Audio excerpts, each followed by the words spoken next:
आणि यानंतरची बातमी आहे आमदार परिणय फुकेंच्या वक्तव्यासंदर्भातली। शिवसेनेचा बाप मीच आहे असं वक्तव्य आमदार परिणय फुकेंनी केलं आणि त्याच्यानंतर वादाला नवं तोंड फुटलं।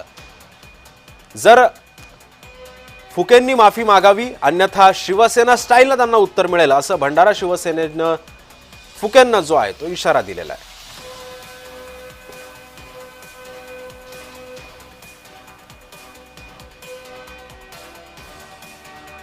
असं झाला तसं झाला, पण मी काही कोणाच्या आरोपांना काही किंवा कोणी माझ्यावर खापर फोडली, पण त्या दिवशी मला हे निश्चितच माहीत झालं की कारण कसं असतं की तुमच्या घरी जर काही चांगलं झालं तर कोणी केलं, पोरगा जसं 10वी मध्ये पास झाला किंवा चांगले मार्क भेटले तर पोराने केलं किंवा आईने केलं, काही चांगलं झालं तर कोणी केलं तर आईने केलं आणि काही खराब झालं तर बापाने केलं।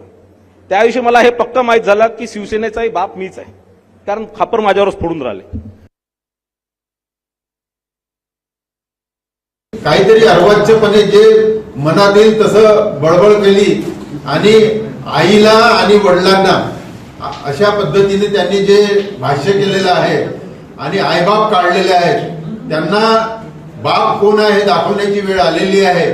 त्याच्यामुळे त्यांना त्यांच्या भाषेत त्यांनी जर 12 तासाच्या या माफी मागितली नाही तर त्यांना याची मोठी किंमत मोजावी लागेल असं आपल्या माध्यमातून मी सांगू इच्छितो।